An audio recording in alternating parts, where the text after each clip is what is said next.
Listening by Dhananjay धड़कन। लम्हे हुए बिछड़े उनसे,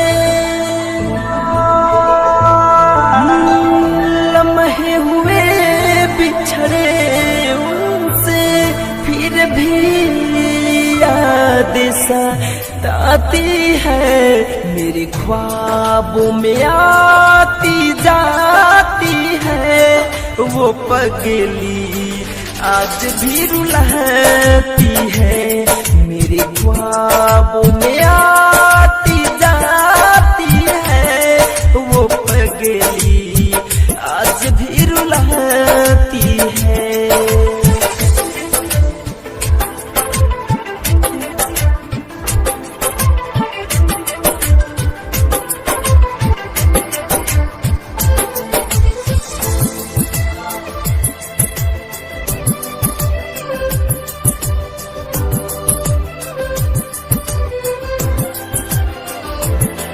दिल कहता है चल उनसे मिलूं, न जाने क्यों मैं रुक सा जाता हूँ।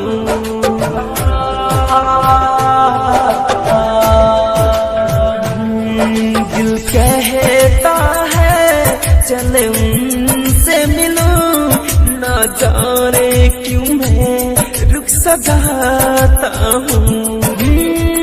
दर्द जुदाई का ये पल रह रहे के मुझे तड़पाती है, मेरे ख्वाबों में आती जाती है वो पगली, आज भी रुलाती है, मेरे ख्वाबों में आती जाती है वो पगली, आज भी रुलाती है।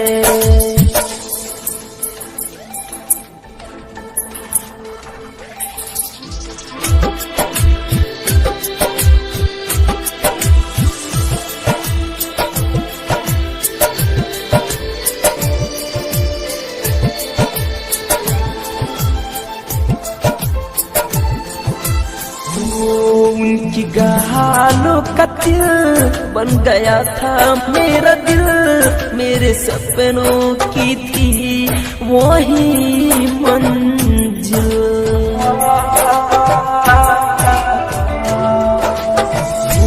उनकी गालों का दिल बन गया था मेरा दिल, मेरे सपनों की थी वही मंजिल।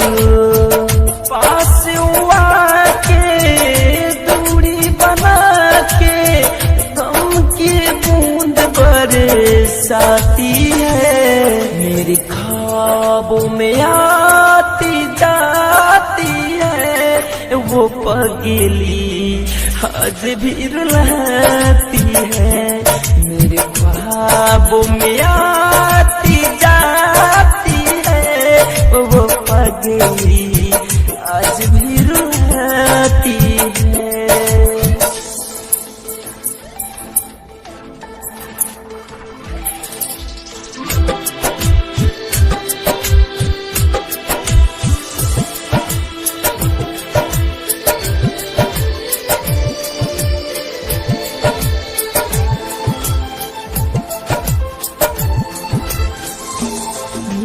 छोड़ गई दिल तो होड़ गई, मुझे तन्हा अकेला वो कर गई।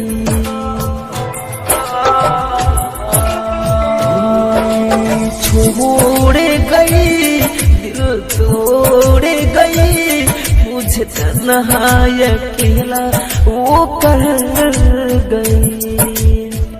यूं सभी राजधान जय धड़कन विवेक सावन साथी है, मेरे ख्वाबों में आती जाती है वो पगली, आज भी रुलाती है, मेरे ख्वाबों में आती जाती है वो पगली, आज भी